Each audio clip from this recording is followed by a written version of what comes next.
y por supuesto le doy la más cordial bienvenida a este espacio. Le agradezco a quienes nos siguen a través de la radio y las plataformas de internet. Mando un saludo muy cariñoso a toda la comunidad americana que vive en México, norteamericana que vive en México, por supuesto a la comunidad mexicoamericana. Hoy es el Día Nacional de los Vecinos. Bueno, hoy inició el registro de aspirantes por el Frente Amplio. El primero en hacerlo fue Santiago Krill. En su momento estuvo aquí conversando en este estudio con mi compañero Pepe Cárdenas. Se le veía muy emocionado, muy vigoroso. El presidente de la Cámara de Diputados también lo hizo Xóchitl Gálvez y lo hizo Gabriel Cuadri. Gabriel dijo que sus derechos están intactos y por tanto se registra como candidato. Hoy le tocó a Xóchitl Gálvez desde todos los frentes. El presidente de la República nuevamente arremetió contra ella, la llamó la candidata de la mafia del poder. El jefe de gobierno también dijo que fue senador con ella y le consta que estaba defendiendo los intereses corporativos y bueno, pues ya llevaba el 1-2 de dos varones, de los dos más poderosos.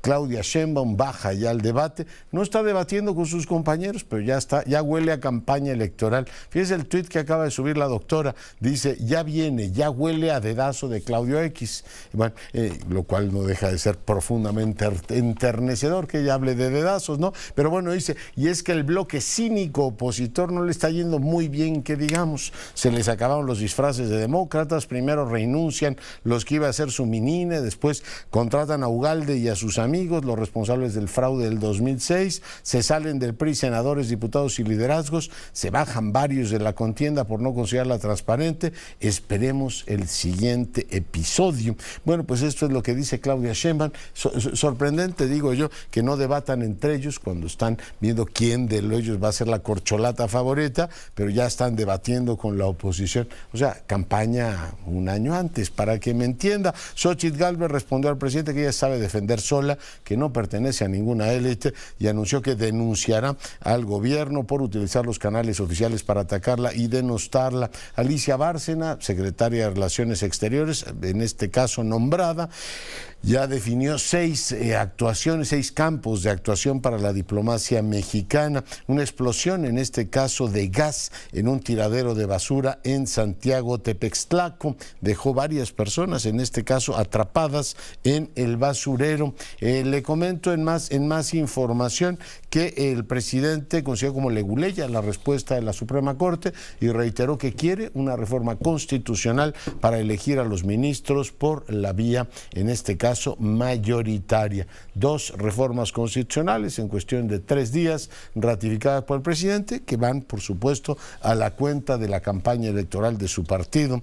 Pues iba a decir el año próximo, pues ya está activa. La CEMAR, la Secretaría de Marina, capturó 3 embarcaciones, transportaban 2.400 kilos de cocaína, en este caso a 65 kilómetros al oeste de Acapulco. Fueron ejecutados 4 hombres y 2 mujeres en Apodaca. Esto ocurrió en Nuevo León. Está lloviendo de manera intempestiva en el poniente de la Ciudad de México. Hace un momento hablaba con el director de alertas tempranas. Se activó la alerta roja por lluvias en Álvaro Obregón, Coajimalpa y Magdalena Contreras. Pausa. Volvemos. Entonces les voy a presentar una conversación que tuve con Paquito de Rivera allá en Cancún, en motivo del Festival Pax. Verá qué agradable. Usted, ese genio de la música, los cubanos tienen algo con la música absolutamente maravilloso. Un momento más esa conversación. También un momento más Hernán Gómez va a estar en el estudio. Acaba de publicar un libro que es Traición en Palacio, negocio de la justicia en la 4. Este es un libro duro, un libro que tiene muchos elementos. En un momento más platicará con usted. Antes quiero decirle que publicó el INEGI el sistema de indicadores cíclicos. El coincidente se situó por arriba de su tendencia en el largo plazo, presentó un valor de 100.9 y una variación de 0.4 con respecto al alza. En este caso, el enfoque de ciclo de crecimiento tiene el adelantado como complemento, también se posicionó por arriba de su tendencia en el largo plazo. Si alcanza usted a ver las gráficas, que en este caso no las tenemos disponibles, tenemos ligero comportamiento ascendente de la economía mexicana que refleja pues el consenso también de los observadores, de los analistas de la economía. Raimundo Elizalde, te saludo. Muy buenas tardes, buenas noches, doctor. Le voy a informar lo ocurrido en las últimas horas en Nuevo León, y es que se presenta una masacre de esas que dicen a nivel nacional ya no existen, y es que asesinaron a 6 personas con el tiro de gracia. Ellas tienen huellas de tortura. Esto ocurre en el municipio de Apodaca. La muerte de 2 mujeres y 4 hombres ya es investigado por las autoridades. Aparentemente es un ajuste de cuentas entre grupos antagónicos del crimen organizado. Esto ocurre en los límites de la colonia La Hacienda y Residencial Las Palmas. Hasta ese punto llevaron a este grupo de personas víctimas de una privación de la libertad horas antes en 2 camionetas. Las dejan en ese punto, las bajan a este pavimento, a la calle, y ahí las ponen en fila. Les disparan uno a uno, les quitan la vida de un balazo en la cabeza. Estas personas terminan en el suelo atadas de manos y pies. Luego los delincuentes huyen. Luego del reporte de los vecinos, fue una zona residencial, llega la policía ya después de todo. Lamentablemente las víctimas ya habían perdido la vida. Hasta el momento no han sido identificadas, doctor. Son personas de entre 20 y 45 años. Las mujeres, al igual que estos hombres, terminaron sin signos vitales. Ellos estaban ahí a un costado del arroyo de Topo Chico durante esta madrugada. Pues te agradezco mucho el reporte, gracias por el mismo. Y bueno, pues de Nuevo León voy hasta Chiapas. Argenis Esquipulas, buenas noches. ¿Qué novedades tenemos? Muy buenas noches, Leonardo. Te saludo desde el estado de Chiapas para comentarte que se ha vivido un nuevo grupo de autodefensa armado, Ejército Civil de Pantelón Indígena. Ha surgido el día de hoy, esto que ha tomado el control de la cabecera municipal de Pantelón aquí en el estado de Chiapas. Los miembros de este grupo portan armas largas y han comenzado a patrullar las calles del pueblo, generando un clima de tensión entre los residentes. El grupo, cuya identidad aún se desconoce, ha dado a dejar en claro que están dispuestos a defender ante cualquier ataque de los autodefensas llamados El Machete. Cabe mencionar, Leonardo, que fue el 18 de julio del año 2021 cuando surgió este grupo armado de autodefensas El Machete en Pantelón, en San José III Buenavista. Esto ante una ola de violencia por el grupo armado de sicarios, los Herreras, quien aterrorizaba a la población indígena, o más de 82 comunidades indígenas de Pantelón. Derivado a esto, fueron desterrados los sicarios y tomó el control El Machete. Derivado de tomar el poder El Machete, empezó a aterrorizar a las familias indígenas de Pantelón,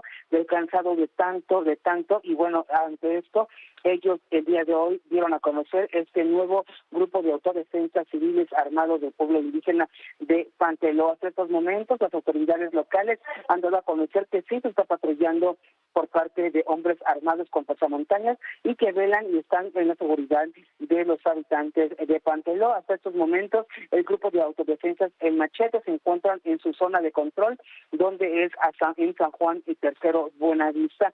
No ha habido un reporte de enfrentamientos hasta estos momentos, pero sí este nuevo grupo que surge en los Altos de Chiapas. Muy bien, pues muchas gracias por el reporte. Muchísimas gracias, Leonardo. Hasta luego. Y bueno, pues doy la más cordial bienvenida a Hernán Gómez Bruera. Hernán, ¿cómo estás? Gracias, Leonardo. Muy bien. ¿Y tú? Qué gusto verte. Encantado de saludarte. Oye, pues mantienes un ritmo de productividad muy notable, además de tu trabajo habitual. Ahora publicas Traición en Palacio, el negocio de la justicia en la 4T, un libro que habla sobre un personaje al que no nombras en portada. No, porque el negocio de la justicia y la forma en que funciona es lo que más me interesa. Es de lo que más me interesa que se hable y se discuta. En este caso hubo un personaje que estuvo a cargo de ese negocio, pero puede irse él y llegar otro, y el problema es la forma en que funciona la justicia en México. Entonces, si yo ponía una foto de Julio Scherer Ibarra, pues iba a parecer que era algo personal con él. Pero de principio a fin es él, ¿no? El libro. Pues casi de principio a fin es él. Es un estudio de caso, pero también estoy tratando de describir un modus operandi de este personaje, pero también de cómo funciona la justicia en México. Te pregunto, lo que hacía Castillejos y lo que hacía Julio Scherer, ¿era idéntico? O sea, ¿ese sistema se mantuvo intacto? Se parece. O sea, lo que hacía Castillejos, el ex consejero jurídico con Peña, era... poderosísimo. Muy poderoso, era fundamentalmente traficar con influencias. O sea, a través de ciertos despachos a los cuales les mandaba ciertos casos. Pero en general era más tráfico de influencias que extorsión. No digo que no hubiese habido casos también de extorsión, pero aquí fue, según parece indicar los testimonios, lo que muestran es una serie de casos de extorsión muy graves, donde además a mucha gente este personaje ni siquiera les cumplió. Realmente lo que hizo Julio Scherer fue llevar al extremo el mecanismo de Castillejos, que lo aprendió probablemente de él, y lo lleva a límites, digamos, nunca antes vistos. Ya. Tú describes, hay un capítulo que habla de la red y después vas descomponiendo efectivamente algunos de los casos en particular. ¿Cómo funcionaba el esquema? O sea, uno entiende que de pronto él llegaban con un caso y recomendaba despachos de abogados. Hernán. Sí, Julio Scherer Ibarra era el conducto a través del cual se solicitaban favores y a través del cual, digamos, si bien había un presidente que había hablado de separar el poder económico del poder político, etcétera, etcétera, bueno, digamos que la oficina del consejero era por la ventanilla por la cual se colaba el poder económico. Y quien necesitaba una excepción iba ahí, quien necesitaba un favor iba ahí, quien necesitaba una gestión particular iba ahí, y al mismo tiempo, pues, el propio consejero tenía sus propios negocios y asuntos personales. Él nunca dejó de hacer negocios de todo tipo. Pero en el ámbito de la justicia y con su red de abogados, eran básicamente 4 despachos principales a través de los cuales canalizaba casos específicos. O sea, llegaba alguien y le decía, tú vete a tal despacho. Sí, llegaba... Te recomiendo que... Llegaba alguien con algún problema y le decía, bueno, mira, yo creo que quien te puede ayudar a ti a solucionarlo está al despacho, ellos te pueden llevar tu caso. Y entonces el cliente iba con ese despacho y ahí, según los testimonios, más o menos se cobraban unas sumas inmensas de dinero. A veces era dinero que entraba de forma legal y se les daba factura y todo. Pero, por ejemplo, a Miguel Alemán Magnani le quisieron cobrar por un concurso mercantil $40 millones. Aquí eso no cuesta, y hay evidencias, aquí está por escrito, el despacho de Rivera Gagiola. Lo que se dice es que 30% de los recursos eran para esos despachos, 30% y 70% iban para el consejero. O sea, tu tesis no solamente contrataba a los servicios profesionales, sino también pedían dinero para endulzar, para, digamos, lubricar la maquinaria. Sí. Directamente. Sí. Oye. Y además, pero lo que este esquema, digamos, no estaría completo si no fuese también por un contubernio que había con el Poder Judicial. O sea, Julio Scherer Ibarra influía directamente sobre los resultados de las sentencias a través de una serie de jueces a modo, jueces de consigna. ¿Locales o federales? Tanto locales como federales. Sobre todo, él siempre ha tenido muchísima influencia en la justicia local, la justicia de la Ciudad de México, que te diría que es de las más corruptas que hay en este país, o sea, pero también en la federal. La izquierda lleva más de 25 años gobernando esta ciudad y ese tema no lo han tratado. No, no lo han tratado. Tristemente no lo han tratado. La justicia en la Ciudad de México es un desastre y es uno de los grandes pecados de la izquierda no haber reformado el sistema de justicia en una ciudad que debiera ser ejemplo por su sistema de justicia y no lo es. Y al frente del Tribunal Superior de Justicia de la Ciudad de México está un hombre llamado Rafael Guerra que, pues, todo parece indicar, según los testimonios, que le hizo varios favores al ex consejero jurídico, prácticamente eran una especie de socios, y que lo que yo demuestro en esta investigación es cómo los casos que le interesaban a Julio Scherer Ibarra y que veían su red de despachos asociados, caían siempre en los mismos jueces y en los mismos magistrados. O sea, hay una repetición, y esto, o sea, digamos, y ese patrón podría lo pasar ¿cómo? Aleatoriamente, o sea, podría ser casualidad, pero cuando son tantas casualidades, porque se supone que cuando un caso llega al Poder Judicial, la oficialidad de partes o quien sea que lo reciba, como la lotería en los tiempos de priistas, ¿no? Se tiene que canalizar por sorteo. En teoría se tienen que canalizar por sorteo a los jueces o a los magistrados. Y no ocurría. O a través de un algoritmo, pero es muy fácil meterle mano. Y sobre todo si tienes al presidente del Tribunal Superior de Justicia de la Ciudad de México de tu lado, y si tienes también... pero también ahí hay una relación con Arturo Saldívar y con su hombre fuerte en el Poder Judicial, cuando era presidente de la Suprema Corte, con Carlos Alpizar, que operaban para Julio Scherer y que le permitieron hacer, digamos, Julio Scherer no podría haber hecho las cosas que hizo sin esta relación tan cercana con Arturo Saldívar, con Carlos Alpizar, con Rafael Guerra, con personajes como estos, con los que estaban al frente del Poder Judicial, tanto a nivel federal como local. Tú reconstruyes esto y al final dices debería haber una investigación de las fiscalías y de la UIF que profundizaran en todo esto. ¿Solamente con testimonios, Hernán? No son solo testimonios. No son solo testimonios, Leonardo.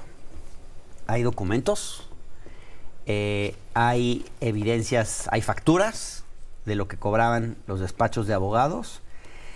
Revisé actas constitutivas de empresas en las que todos los movimientos de actas constitutivas de empresas que hicieron Julio Scherer Ibarra y sus familiares cuando empezaba el gobierno, porque de pronto empezaron a crear tantas empresas justo preparándose para la llegada de la 4T al poder y en los meses sucesivos al inicio de este gobierno. Están documentados los nombres de las empresas, qué familiares están ahí. Hay un estudio, digamos, creo que es una evidencia bastante fuerte el hecho de que se repitan los jueces de los casos que le interesaban a este señor, que además quiero decir que estos despachos de abogados eran los que el mismo Julio Scherer Ibarra declara en su currículum. O sea, él mismo reconoce ese vínculo. Él dice que fue socio de esos despachos. Dice que fue socio de Rivera Gagiola, dice que fue socio de Araujo, González, Peinberg, Robledo y Carrancá, dice que fue socio de Ferráez, Bennett, Segovia y Gartúa, y de repente pues empiezan a aparecer estos mismos despachos vinculados a una serie de casos. Entonces hay como rastrear. Claro, te voy a decir algo. Está el caso Cruz Azul. Sí hay mucho, o sea, sí fue muy difícil que las fuentes quisieran hablar porque tienen mucho miedo. O sea, Julio Scherer, había mucho temor hacia Julio Scherer. Y algunas cosas no eran canónicas u ortodoxas. Pero está el caso de la herencia de Garza Sada, ¿no? El tema Santander. Escandaloso ese Cruz tema. Azul, ya referías tú el caso el de ¿cómo se llama? De Interjet. Y está el caso que quería también quedarse con Radiopolis. Mira, hubo toda una operación cuando Miguel Alemán entra en problemas financieros. Él se había comprometido a comprar Radiopolis.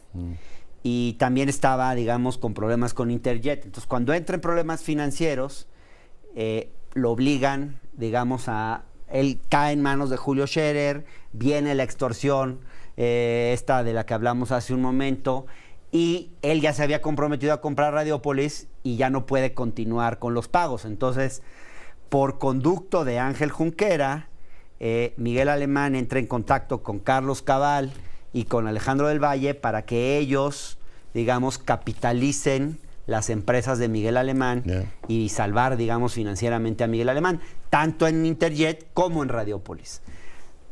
Avanza la operación, pero el consejero enfurece y bueno, historia larga, corta, Oliver Mena, que hoy es uno de los socios que tiene creo que el 25% de las acciones de Radiopolis, sería, según algunos de mis testimonios, una suerte de prestanombres de Julio Scherer Ibarra, a través del cual Julio Scherer Ibarra sería dueño de una parte de Radiopolis. Eso es lo que se presume. Oye, digamos, esto que tú describes y documentas perfectamente, es un trabajo periodístico muy notable, está muy bien sustentado. ¿Cómo puede explicarse sin que el presidente lo supiera? El presidente ha dicho 1000 veces que sus antecesores no podían no enterarse de los negocios que se hacían en sus oficinas. Esto estaba haciendo, si efectivamente el testimonio que te dan es el correcto, se estaba haciendo literalmente al lado del despacho del presidente. Hernán. Sí, Julio Scherer operaba en su oficina particular la mayor parte del tiempo en Las Lomas. Claro, el consejero digamos que se jurídico podría del presidente. pensar que no estaba en la oficina de al ladito, pero no me voy a salir con esa, no creas. No, para nada. Y en la pandemia todos estuvimos distantes. Sí, también. Pero yo creo que el presidente pues se equivocó en esta idea de que el presidente se entera todo. No es cierto. O sea, tal vez cuando él era jefe de gobierno en la Ciudad de México, tal vez el jefe de gobierno de la Ciudad de México pueda tener más información. Pues no se yo enteró creo que de Ponce. Cuando ha dicho eso... Dice que no se enteró de Ponce, ¿no te acuerdas que lo negó? Bueno... Dice, yo no me enteraba que era ludópata mi secretario de Hacienda. Bueno, es cierto, pero yo creo que más aún en la presidencia de la República, el aparato del Estado es inmenso. O sea, no hay manera de saber todo. Pero además hubo un tema ahí. la gente que tenía conocimiento de los negocios en los que estaba Julio Scherer Ibarra, porque se oía, tú lo escuchabas en las mesas, tú lo debes haber escuchado muchas veces. Era un secreto a voces, en cualquier mesa en la que te sentabas ese nombre aparecía. No, y era muy influyente. Y era muy influyente y todo el mundo le iba a pedir favores, etcétera. Nunca daba la cara, siempre estaba tras bambalinas, pero los que tenían esa información no se la dieron al presidente hasta el final. En parte, Leonardo, porque hay un cierto temor al presidente, a decirle las cosas de frente. Y yo creo que fue un error de algunos de sus colaboradores no darles esa información a tiempo. O sea, lo hicieron hasta el tercer año, o sea, hasta ya muy tarde. Y yo creo que cuando el presidente tiene esa información, pues corta cabeza. Ahora, no abre una investigación, no hace un escándalo, obviamente, no quería que la oposición capitalizara eso, y le da pero lo salida aparta, Leonardo. O sea, le da tú acuérdate lo que eran fraternal. Sí, tú acuérdate lo que eran estos personajes en gobiernos anteriores, lo que era un García Luna, cuánto tiempo duró y qué poderoso fue, y funcionarios así con poderes transeccionales. Bueno, aquí, cuando el presidente se enteró, sigilosamente lo apartó. ¿Por qué tantas consideraciones? ¿Consideraciones? El presidente con él. ¿Por qué? ¿Tú recuerdas hace un momento que hablaba con Ackerman? Ve cómo sacó Irmeréndira. El presidente tiene mucha gratitud siempre hacia la gente que lo ha ayudado. Ha sido efectivamente, sí. Bueno, ya lo viste, al pobre lo engañaron los priistas. Bueno, el presidente tiene gratitud hacia la gente que lo ha ayudado. Julio Scherer Ibarra, sobre todo, tuvo mucho aprecio hacia su padre. Y hacia Julio Scherer García, un gran periodista, referente ético del periodismo en México, sin lugar a dudas. Y hacia Julio Scherer Ibarra, hacia el hijo, pues tuvo, digamos, él fue, por ejemplo, cuentan que cuando tuvo aquel infarto López Obrador, quien pagó la cuenta fue Julio Scherer Ibarra.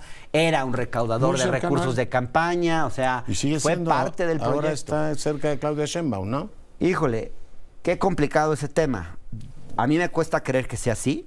¿Pero por qué te cuesta? Pues por otro lado, digo, bueno, serán versiones que se dicen porque quieren perjudicar a Claudia en el proceso interno. Pregunto, no sé. ¿te cuesta creer porque Claudia y el presidente, tú los consideras porque como Claudia creo que es una persona honesta. Y el presidente Pero te también. voy a decir algo. Yo creo que Claudia tiene que ella aclararlo. Porque a mí me lo preguntan en todas las entrevistas. Pues yo creo que es la pregunta. Y yo no sé qué decir. O sea, yo la información que he tenido del equipo de Claudia es que no está. Pero lo escucho tanto por tantos lados y digo, si es verdad, pues sería gravísimo. O sea, sería gravísimo que Julio Scherer Ibarra fuese parte del equipo de campaña de Claudia o que estuviera ayudando a Claudia o que recaudara fondos para Claudia. Te voy a decir qué puede estar pasando. Julio es un tipo muy listo. Puede ser que se esté sentando con empresarios, hablando a nombre de Claudia, recaudando a nombre de Claudia sin su autorización, y no sabemos siquiera si reportando esos recursos a la campaña, porque en otras ocasiones lo que yo narro en el libro es que recauda dinero y luego no lo entera la campaña, y tengo testimonios de eso. Pero Palacio, con nombre y apellido, gente que lo declara con nombre y apellido. A mí lo que me sorprende que me permitieron usar sus nombres. Que Palacio está más interesado en Xochitl Gálvez que en decir, oiga, lo que dice Gómez Brora no es cierto, desautorizarlo de alguna manera. Interesante, o convalidarlo. ¿no? Pero tomas una distancia analítica muy generosa con el presidente. Si yo te dijera que fue una relación ambigua y funcional para ambos, ¿tú aceptarías esa hipótesis de trabajo? Sí. ¿Ambigua? Y funcional. Y funcional para ambos. Para el presidente. Yo te diría que Julio sí, Scherer. durante mucho tiempo fue así. El presidente creo que no quiso indagar en qué pasaba ahí. No quiso meterse demasiado en el asunto. ¿Por qué? Porque Julio Scherer le resultaba muy funcional, porque le ayudaba a controlar a la justicia. Porque lo que no quería el presidente era que los jueces entorpecieran su proyecto de gobierno. Quería tenerlos bajo cierto control, que no perjudicaran su proyecto. Julio hizo muy bien esa tarea. Controló al Poder Judicial muy bien.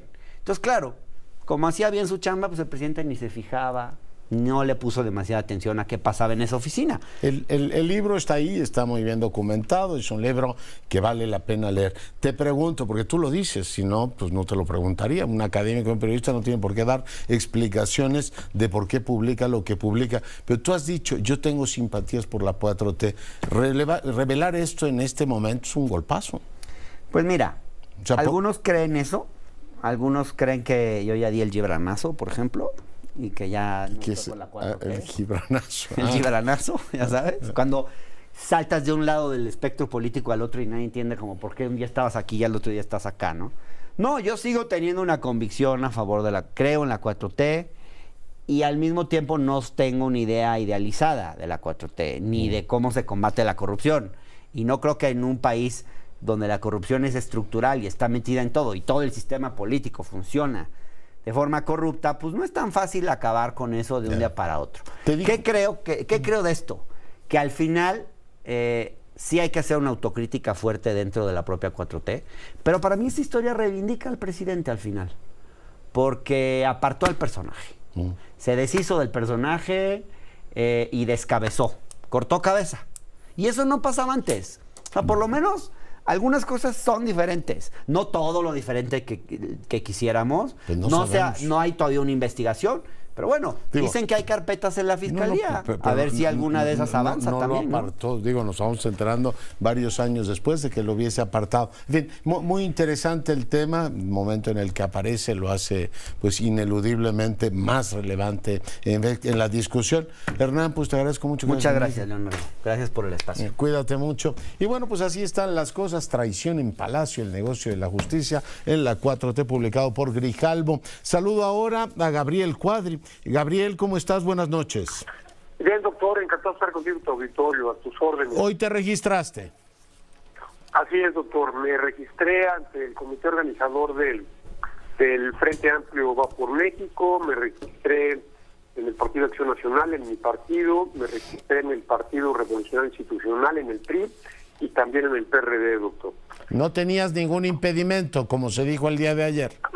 Absolutamente, eso es una falacia, doctor, promovida por Morena y por algunos personajes de Morena, por dos razones fundamentalmente, y hay que aclararlas. Una, el Tribunal Electoral, en su decisión final, aclaró con toda fuerza que yo no perdía mis derechos políticos y que no perdía, entre comillas, mi modo o mi estado de vivir, que es como que la fórmula de la habilitación o de la inhabilitación. Entonces, eso simplemente no lo dijo el Tribunal Electoral. Por más que me hayan inscrito en una lista que solo tiene fines publicitarios y pues de exhibición de cosas, ¿no? Y por otro lado, el artículo 38 constitucional, doctor, establece con toda claridad que solo podrán ser privados de sus derechos políticos o inhabilitados aquellas personas que tengan una sentencia penal firme en su contra por la comisión de un delito en contra de las mujeres. Por eso es que yo no cometí ningún delito, no tengo ninguna sentencia penal. Yo lo único que hice fue defender en el Congreso y en las redes sociales a las mujeres y a los niños de la ideología de género y critiqué la ideología transgénero. Fue todo lo que hice. Y bueno, eso también implica una defensa de la libertad de expresión, doctor, y por eso he presentado una demanda ante la Comisión Interamericana de Derechos Humanos para hacer que el Estado mexicano, el Tribunal Electoral en este caso, pues reconozca que se excedió y que no se puede coartar la libertad de expresión a ningún ciudadano por criticar una ideología y mucho menos a un parlamentario.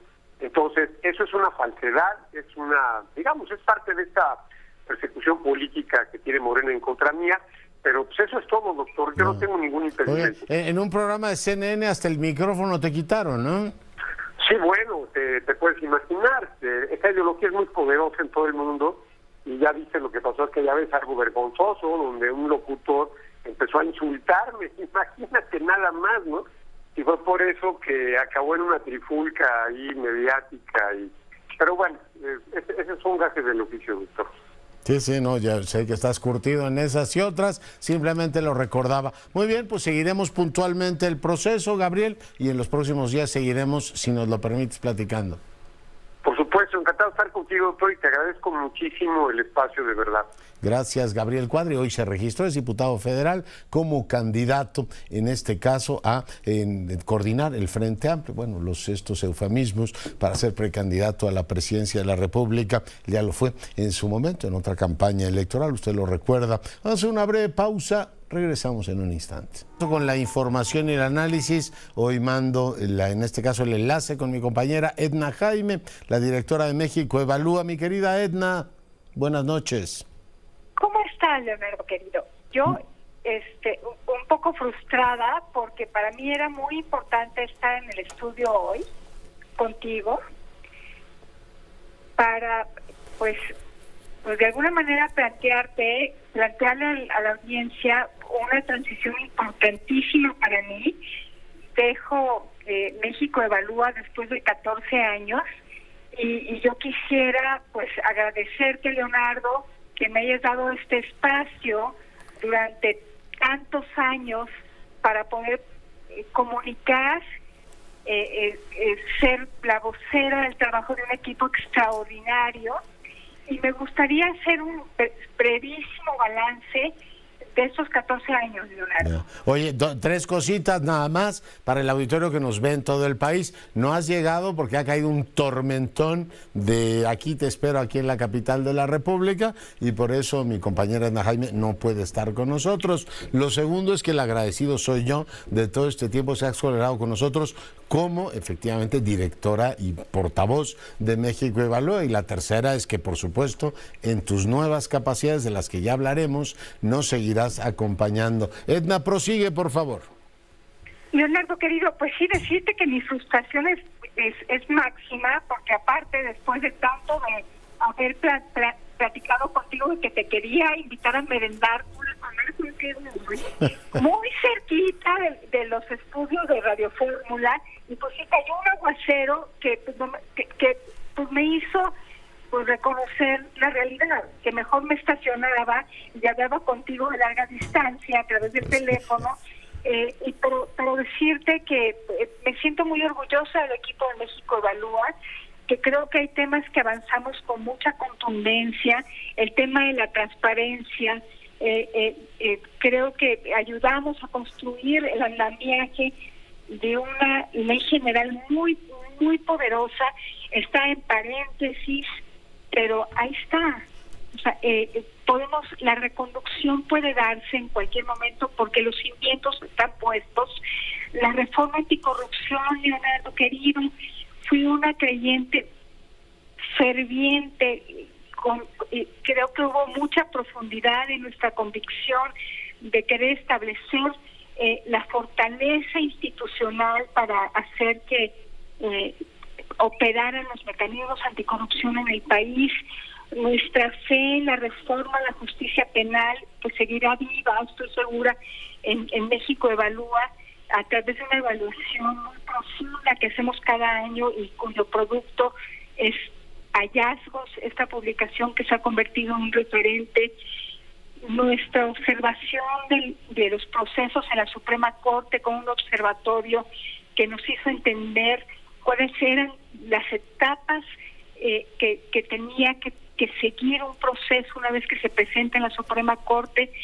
Creo que hay un montón de temas, Leonardo, que pues México Evalúa colocó en la agenda, avanzó en términos legislativos, y creo que pues son simientes para un país mejor. Entonces dejo México Evalúa con mucho orgullo de lo que pudimos hacer con un equipo extraordinario. Me voy al TEC de Monterrey como decana de su Escuela de Ciencias Sociales y Gobierno. No abandono los temas que me apasionan, que siento que son los pilares para que este país despegue. México es un país extraordinariamente poderoso. Leonardo, veo cosas positivas, donde ponga la mirada veo cosas muy importantes que suceden en este país. Tenemos que ajustar tuercas en algunos aspectos. Sí te debo decir, Leonardo, que mi preocupación profunda tiene que ver con temas de seguridad y crimen organizado. Uh-huh. Siento que tenemos que, ciudadanos, gobiernos, pues coordinar esfuerzos para lograr resolver un tema que sí creo que nos puede descarrilar.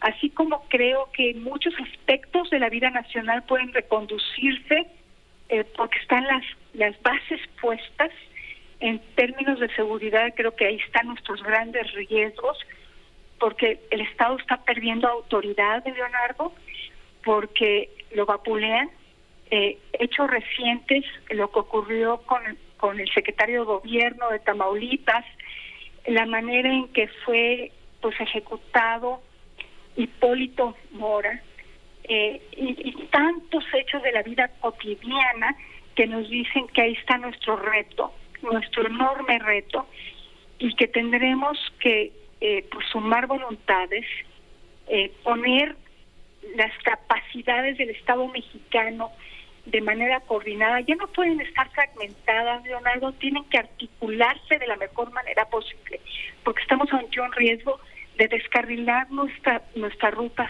hacia el desarrollo y hacia la civilidad en este proceso civilizatorio que nos ha costado tanto trabajo construir. Absolutamente. Entonces, pues decirte, Leonardo, que ahora que me voy al TEC, espero encontrar, estoy segura encontrar allá una plataforma para poder impulsar estos temas, por supuesto vinculándolo con las organizaciones que han trabajado en este tema.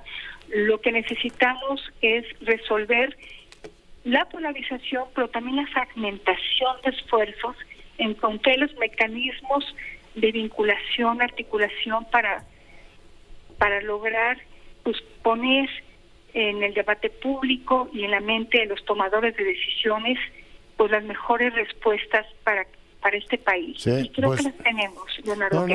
Por supuesto, yo te agradezco todos estos años, felicito a todo tu equipo. Mira, y si tuviera que citar así de memoria todo el seguimiento que hicieron al proceso de transición del sistema al sistema oral, todos los trabajos que hicieron. Recuerdo aquel libro de Abras, en el caso de que quiera gobernar este país, con un montón de reflexiones sobre políticas públicas, que ojalá lo rediten ahora para el 24. Claro, en estos tiempos no se lee y no se debate, pero de todas maneras alguno de ellos le interesará.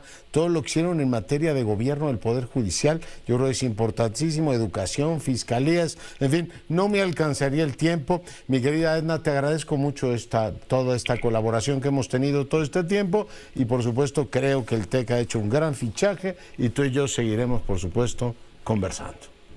Leonardo, querido, me voy unas semanas de vacaciones aprovechando esta transición, pero agradezco la invitación a continuar siendo una comentarista, alguien que pone ideas en el debate público a través de este mecanismo, a través de tus micrófonos, y te agradezco mucho que me sigas considerando y iniciaremos un nuevo ciclo, querido. Tendré que decir, señora decana, ¿qué opinas sobre esto? Muchas gracias, Edna. Un abrazo, Leonardo. 2, y mil gracias por todo. Buenas vacaciones. Edna Jaime, la próxima decana de la Escuela de Gobierno, Ciencias Sociales, allí en el TEC de Monterrey. Hasta ahora directora de México Evalúa, para fortuna nuestra, todas las semanas en este espacio. Rafael Cañas, voy contigo. Adelante. Buenas tardes, Leonardo. La ola de disturbios en Francia continúa calmándose de forma progresiva. La noche del lunes hubo 72 detenidos frente a los 57 de la anterior y los 400 de la precedente. Y el nivel de los ataques y destrozos es también mucho menor. El valor total de los daños de la última semana supera los 1.000 millones de euros, según la patronal francesa, sin contar los daños al turismo y a la imagen del país. Mientras tanto, las autoridades han puesto en marcha un sistema de juicios rápidos y 350 personas han sido ya condenadas a penas de cárcel, en general de unos 4 meses. Los reincidentes sí entran en prisión y los que han sido condenados por primera vez cumplen una pena de arresto domiciliario con un brazalete electrónico. La primera ministra, Elisabeth Borne, insistió este martes en el punto de vista oficial de que esta violencia es inexcusable y no representa a la juventud de los barrios marginales, sino que responde a la acción de grupos organizados de delincuentes. El presidente Emmanuel Macron recibió en el Elíseo a los alcaldes de los 300 municipios más afectados, a los que prometió restaurar el orden y acelerar la reconstrucción de todo lo destruido, que incluye cientos de edificios públicos como ayuntamientos, escuelas, bibliotecas o comisarías. La ola de violencia desatada después de que hace una semana un policía mató a tiros a un joven de 17 años de origen magrebí en un control de carretera en un suburbio de París, también ha causado la destrucción y el saqueo de en torno a 1 millar de comercios privados. Reportó desde Francia Rafael Cañas, Agencia EFE. Gracias Rafael, y yo le doy la más cordial bienvenida al investigador del Centro de Estudios Sociológicos del Colmex, Pierre Gossens. Doctor, ¿cómo está? Buenas noches.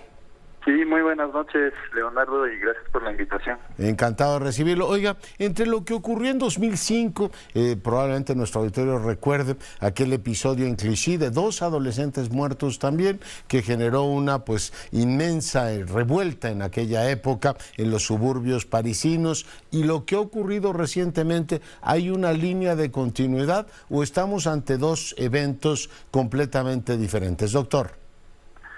Pues yo tenía 19 años, o 21 años ya en aquel momento. Estaba en Francia, de hecho viviendo todavía, y hay mucha continuidad, de hecho, y esto es un poco lo lamentable, ¿no? Hay una impresión de déjà vu con lo que ocurrió ahora en los últimos días respecto del 2005, porque lastimosamente se mantienen muchas condiciones que dieron pie a estas revueltas. Y entonces, pues sí, hay mucha continuidad, pero también elementos de ruptura, ¿no? Por supuesto que no estaban las redes sociales en aquel momento, y también los saqueos a las tiendas comerciales de estos días quizás vendrían a ser la principal diferencia en comparación con 2005.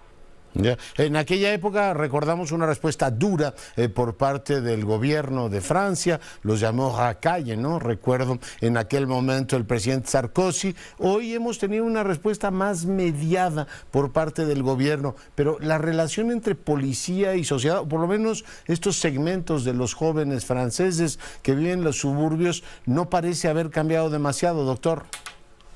Pues no, las relaciones con la policía de hecho se han ido empeorando. Que racaille, ¿cómo se traduce? Como chusma sería, ¿no? Racaille. Es un término muy despectivo. Muy despectivo, sería sí. Como delincuentes, chusma, como ¿no? malandros. Sí, continúe. Entonces, sí hay una relación que se ha deteriorado con la policía. Claramente hay una violencia, una relación cada vez más conflictiva de violencia entre sobre todo los jóvenes de estos suburbios y la policía, ¿no? Una violencia que ha sido alimentada pues de ambos lados, y el problema de los abusos de autoridad y las violaciones a derechos humanos que han cometido la policía de manera reiterada, y que de vez en cuando pues provocan este tipo de respuestas, ¿no? Porque los jóvenes se identifican mucho con el joven que ha perdido la vida y piensan que hubiera podido ser cualquiera, ¿no? En su lugar. Entonces la identificación es muy fuerte, y debido a estas relaciones muy tensas y conflictivas con la policía, que esto ha venido a ser la gota que derramó el vaso para estos jóvenes para que pues participaran en esas revueltas y en estos actos violentos en respuesta a un hecho que ellos sintieron como una especie de agresión, ¿no? Claro. En aquella época eran muy... Bueno, también tenía 17 años, el que murió y que causó, digamos, estos últimos acontecimientos. Sociológicamente, ¿qué son? O sea, ¿son hijos de migrantes nacidos ya en Francia que no encuentran, digamos, un sistema de validación en la sociedad francesa? ¿O a qué vienen estos niveles de irritación que, bueno, pues, como nos decía, tienen ya una continuidad de 20 años? Pues podemos remontar aún más lejos, podemos remontar al problema colonial y a la historia del colonialismo francés, ¿no? Porque la historia de esa migración pues es una historia colonial. Son poblaciones que migraron desde las ex colonias africanas de Francia, que llegaron a radicarse en Francia, en estos suburbios, y que obviamente tuvieron hijos, nietos, y ahora son los bisnietos y tataranietos de esa gente, que son franceses, al igual que yo, ¿no? El 90% de los arrestados ahora en estos días son franceses, la minoría es extranjera. El problema es que ellos heredaron obviamente el fenotipo de sus ancestros, sean negros o árabes, y entonces sigue este problema de fondo que es en realidad colonial, que tiene que ver con racismo, y un problema de integración de estos jóvenes que se siguen viendo como si no fueran franceses, se siguen viendo como extranjeros. 3 generaciones y bueno, lo vemos en el fútbol con toda naturalidad, que la selección francesa pues refleja esa diversidad de rostros que tiene hoy la sociedad francesa, ¿no?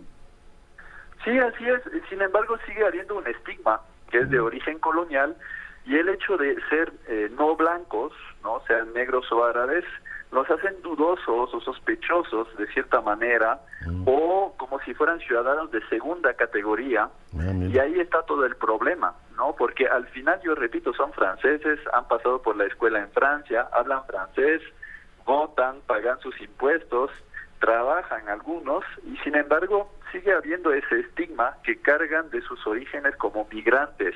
Y yo creo que el simple hecho de preguntarse acerca de ese origen magrebí, como escuché en el reportaje que se les mandó, pues no deja de ser problemático, porque al final son franceses, nos guste o no. Sí, efectivamente, y ese perfil genera un problema.